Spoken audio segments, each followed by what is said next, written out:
वंदे मातरम। कक्षा 4 चैप्टर 4 वृक्ष यानी अमृता की कहानी, जिसमें वृक्षों के बारे में बताई गई है। तो आज हमारा टॉपिक है कि पेड़ खतरे में। दूसरा हम पढ़ेंगे गांव सुरक्षित। ये दो टॉपिक आज हम देखेंगे, फिर उससे संबंधित कुछ प्रश्न करेंगे। तो अपने पढ़ते हैं कि पेड़ खतरे में। तो समय बीतता गया, अमृता बड़ी हो गई। एक दिन वो अपने पेड़ से मिलने गई, तब उसने देखा कि गांव में कुछ अनजान लोग कुल्हाड़ी लेकर खड़े हैं। पूछने पर उन्होंने कहा कि वे राजा के आदमी हैं। राजा के कहने पर वे लकड़ी के लिए पेड़ काटने आए हैं।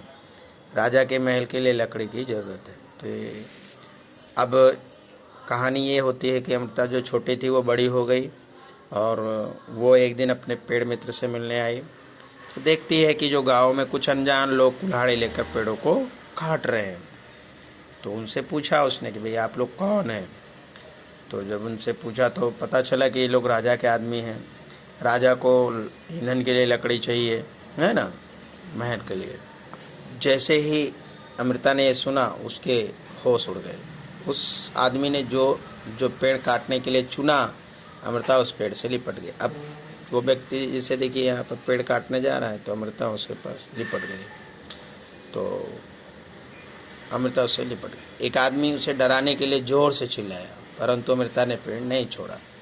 राजा के आदमियों को राजा की बात तो माननी ही थी, उन्हें पेड़ काटना ही था। अमृता को देखकर उसकी बेटियां और गांव के 100 से भी ज़्यादा जवान और बुजुर्ग लोग वृक्षों की रक्षा के लिए वृक्षों से लिपट गए। अमृता और उसकी बेटियों के साथ कई लोगों ने वृक्षों को बचाने के लिए अपनी जान दे दी। यानी ये जो अमृता थी वो लोगों को पेड़ काटने से मना की। राजा के जो आदमी थे उन्हें तो काम करना ही था, इसके लिए उन्होंने अमृता वो पेड़ काटने लगे तो अमृता उन पेड़ों से लिपट गई। राजा के आदमियों ने नहीं मानी। उसके आदमियों ने उन्हें डराया धमकाया।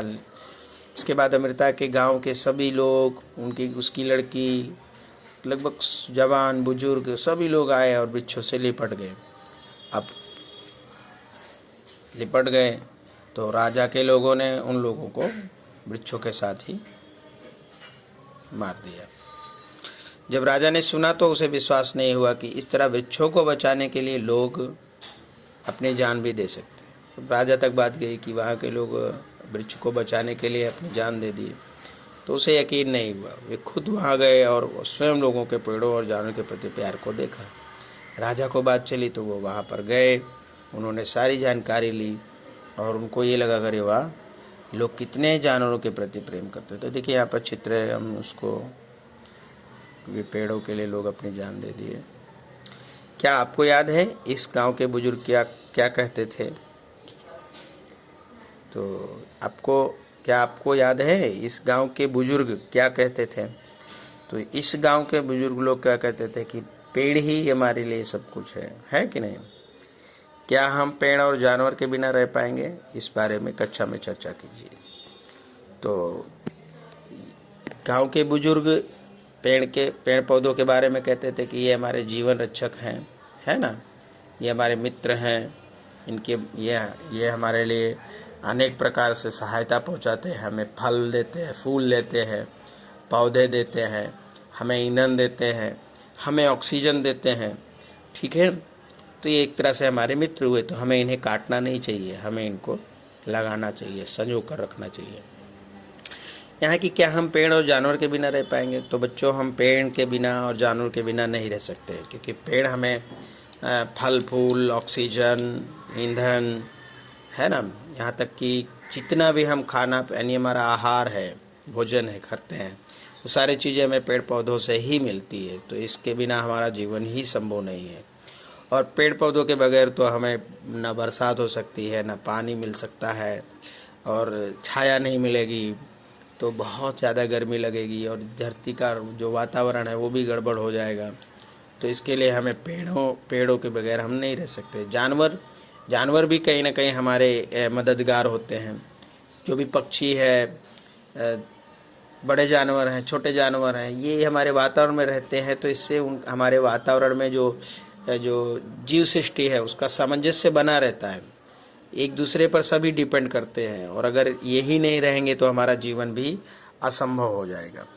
तो जानवरों के बगैर भी हम अच्छे से नहीं रह सकते। जानवर कहीं ना कहीं हमारे, चाहे वो डायरेक्ट या इनडायरेक्ट, हमारी कहीं ना कहीं वो हेल्प करते हैं। जैसे कि छोटे छोटे कीड़ों को जो है ये पक्षी खाते हैं, उसके बाद दूसरे पक्षी उनको खाते हैं, तीसरे खाते हैं, मतलब एक आहार श्रृंखला बन जाती है, एक चेन बनता है। तो ये प्रकृति में इन जो बैलेंस है जानवरों का वो बना रहता है।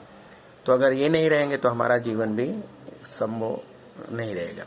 और ऐसे नहीं रहेगा क्योंकि एक जानवर की अधिकता हो गई तो वो हमें कहीं ना कहीं नुकसान पहुंचाएंगे।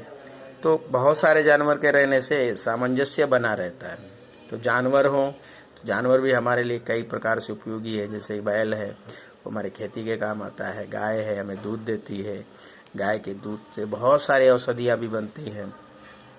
जानवरों का जो गोबर है उससे हम जो है जैविक खाद तैयार करते हैं, जो हमारे फसलों में डालते हैं। तो हमारे लिए पेड़ और जानवर बहुत ही महत्वपूर्ण है। अब एक गांव सुरक्षित है टॉपिक। तो राजा पर गांव वालों की बातों का बहुत गहरा असर पड़ा। तो आपने देखा कि गांव के लोगों ने पेड़ों को बचाने के लिए अपनी जानों की आहुति दे दी। तो राजा वहां पर आए और उन्होंने देखा, तो उनको लगा कि गांव वालों की बात, यानी गांव वालों ने उन्हें बताया, तो उसकी बात का बहुत असर हुआ। तो उन्होंने आदेश दिया कि इस इलाके में कभी कोई पेड़ नहीं काटेगा और ना ही कोई शिकार करेगा। राजा का आदेश हुआ कि अब इस गांव में कोई भी पेड़ नहीं काटा जाएगा और यहाँ पर कोई शिकार नहीं करेगा। आज 300 साल बाद भी यहाँ के लोग जो बिश्नोई कहलाते हैं, पेड़ों और जानवरों की रक्षा करते हैं। तो ये जो लोग अपने जान की आहुति दे दी पेड़ों के काटने के लिए, उन्हें बिश्नोई कहते हैं। और पेड़ों के और जानवरों की रक्षा करते हैं ये हमारे, यानी ये प्रकृति प्रेमी है। रेगिस्तान के बीच में होते हुए भी ये इलाका आज भी हरा भरा है। यहाँ जानवर भी बिना किसी डर के इधर उधर घूमते हैं। यानी समझे बच्चों कि यानी ये रेगिस्तान में है। कहते हैं रेगिस्तान में तो रेत ही रेत होती है, तो पेड़ तो कभी होता नहीं। फिर भी यहाँ पर पेड़ पौधे बहुत अधिक मात्रा में पाए जाते हैं। यहाँ का इलाका आज भी हरा भरा है। यहाँ जानवर भी बिना किसी डर के इधर उधर घूमते हैं। अब है कि किसी एक पेड़ के बारे में लिखिए। क्या उस पर फूल आते हैं? किस रंग के? यानी आप एक पेड़ के बारे में सर्च कीजिए, यानी आप उस पर जाइए, देखिए तो उस पेड़ पर क्या फूल आते हैं और किस रंग के हैं। तो हो सकता है कि आप, जैसे गुड़हल का फूल है तो लाल रंग आएगा, है ना। गुलाब का फूल है तो भी पिंक कलर का, यानी गुलाबी रंग का है। इस तरह से बहुत सारे पेड़ होते हैं। उस पर आप देखिए कि किस प्रकार का पेड़ है, यानी किस प्रकार का फूल आता है उस पर। कनेर है, गुड़हल है, बहुत सारे पेड़ हैं उस पर देखिए। या आम का पेड़ है तो उस पर कैसा वृक्ष, उसका कैसा फूल आता है। नीम है, जामुन है, अब बहुत सारे पेड़ हैं, उसके बारे में देखिए और अपनी चर्चा में यहाँ लिखिए किस रंग के हैं। वृक्ष पर फूल साल भर रहते हैं। और आप ये भी देखिए कि वृक्ष पर फूल साल भर मतलब हमेशा पूरे साल रहते हैं कि नहीं। तो कुछ वृक्ष होते हैं जिन पर सालों भर फूल आते रहते हैं, कुछ ऐसे हैं जिन पे नहीं आते। तो आप देखिए यहाँ पर कि वृक्ष में साल भर फूल रहते हैं या नहीं। तो लगभग एक सीजन होता है, एक ऋतु होती है, उस समय फूल पर, वृक्षों पर फूल आते हैं, उसके बाद नहीं। क्योंकि